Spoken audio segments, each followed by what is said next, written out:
Magandang araw mga kaibigan. Bigyan natin ng reaksyon itong article ng One Network or Philippine Star tungkol sa napipintong paglaya ni PRRD, yung interim request ng kanyang abogado. Ito, may kumontra, may warning. Ang title is ito, Nations Warn versus Hosting Duterte. Nagbabala ang isang grupo, Sambayan, One Sambayan. Ito po yung political party na founded by former Supreme Court Justice Antonio Carpio, Convenor Howard Calleja at iba pa. So okay, basahin ko muna itong news ano. The One Sambayan Coalition decried former President Rodrigo Duterte's move for an interim release, saying, "This is a profound insult to victims of human rights violations and a blatant attempt to subvert justice." Wow, napaka-strongly worded ano. The One Sambayan Coalition, by the way, para maintindihan nyo, ang One Sambayan Coalition, halo-halo ito. May dilawan, may kakamping, may pulahan. Mga leftist. Ito, may article akong nabasa. Yung katatapos lang na May 12 election, midterm election, nagsuporta sila ng mga kandidato. Okay, yung meron silang 8 sinuportahan na kandidato. Sino sila? Okay, former Senator Bam Aquino. ACT Teachers Representative Franz Castro. Ayun, kasamahan nila si Franz Castro. Labor Leader Luke Espiritu. Ito yung abogado. Labor Leader Sani Matula. Former Commission on Audit Commissioner Heidi Mendoza. Dr. William. Former Senator Kiko Pangilinan and retired Colonel Ariel Querubin. So halo-halo, coalition niya eh. So, 2 lang nanalo sa kanilang sinuportahan. Kiko and Bam. Okay, party list. Meron silang sinuportahang party list. ACT Teachers, ACT Bayan. O, ito, puros na mga leftist. Bayan muna.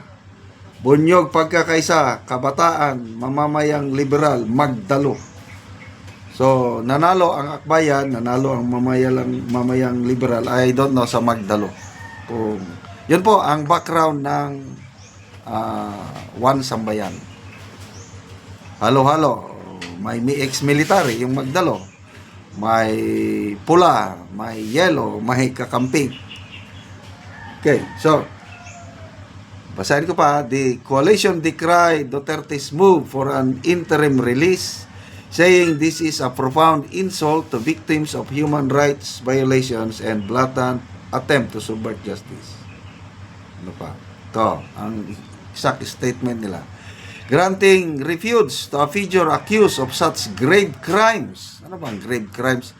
43 lang yung nandun sa warrant of arrest eh, yung alleged victims, 43. Mas marami pa yung biktima ng Maguindanao Massacre. 58 ba yun? Mas marami pa yun. Ito, 43 lang. Nasaan yung 30,000? Wala kayong may produce na 30,000. 43 lang. Grave crimes not only undermine the integrity of the ICC process, but would also send a dangerous message to other potential perpetrators of human rights abuses worldwide that impunity is attainable. Sign ko lang yung kanilang salita, statement. Pagbigyan na lang natin. Such a move would be a betrayal of the international commitment to justice and accountability and would severely damage the reputation of the host country on the world stage. Anong pakialam nyo?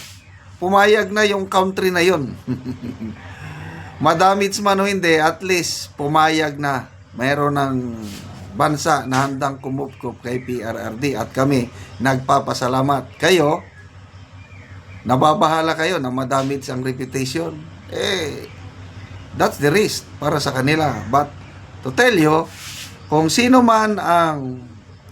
man ang bansang ito, for sure, lalago ang ekonomiya dahil dadagsain yung bansang ito ng mga turista. Yan. May pros and cons sa lahat ng bagay.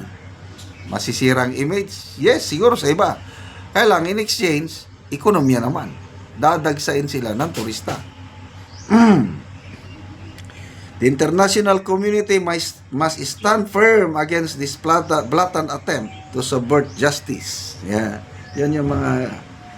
The coalition said Duterte alleged crimes against humanity stemming from his campaign against illegal drugs are supported by documented evidence of systematic violence. Wala nga kayong si Atty. Conte nga nananawagan sa mga biktima, magpunta kayo sa amin. Anong documented?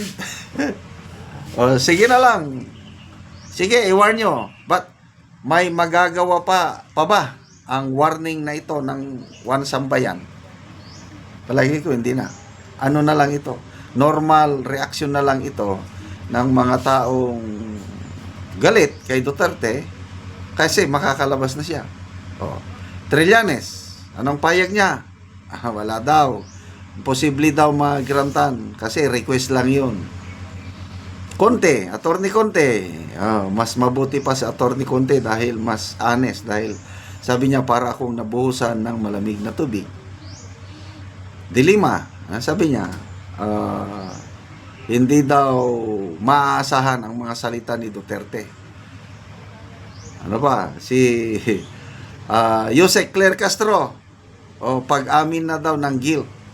Yung condition na nakalagay doon na he will not commit crimes anymore. Pag-amin daw ng guilt.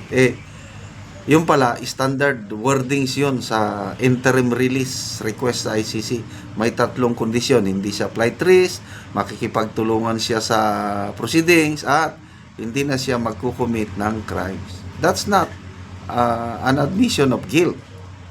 Standard wordings lang yun sa mga request ng interim release na ganito. So, ako, kung anong tatanungin ninyo, konting panahon na lang, malaki ang kutob ko, my opinion, makakalabas ang ating Tatay Digong. Kung saang bansa, yun ang hindi pa natin alam. Basta magpasalamat tayo sa bansang ito na kukup-kup sa kanya. Okay, salamat mga kaibigan sa inyong pagsubaybay sa ating channel. Nakakatulong kayo ng malaki sa tribong Talandig ng Bukidnon dahil ang income natin sa channel na ito is pantulong sa tribo. Namimigay tayo ng mga libreng yero at pako para makapagpatayo itong tribo ng mas disenteng tirahan. Panoorin nyo ang video na ito. Muna ni ang mga yero sa ipanghatag sa mga taong kadtong mga nakigpuyo lang o kadtong mga daot na ilang balay o karon muna ni sila ang mga tao.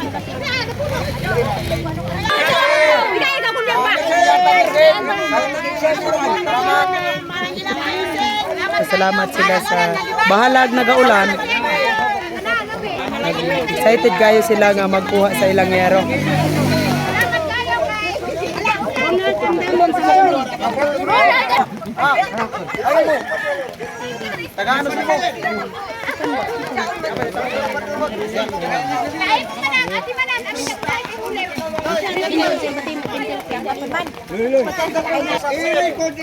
Sana ato.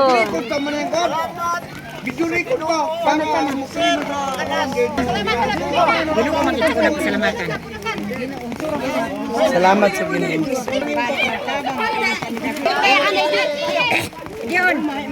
So, bahalag nagaulan, excited kayo silang angkol ay makaatok na sila.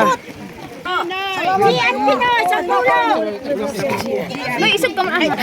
Kunay da yan siya. Ay, tana no, sir. Sabaan sila. Oh, tayan eh. Tato na buswangan. Muna ni ang balay ni angkol. Makitain nato nga nangahulog na gani ang uban niya iro lata na gid kaayo. Og muna ni ang kadako sa buslot sa balay ni angkol. Nga dagko na gid kaayo. Muna ni ang itsura sa iyang balay. So karon nga nagaulan so natagaan siya gero so mag-atop na rin si angkol karon. O nagaulan na nagani ang ilang salog. At sa Ginoo O salamat usab sa nag-sponsor kay akong atok matupan na gyud kay nga buslot na. Oo. Di nami ulanan. Dili na gid may matuluan. Salamat kayo.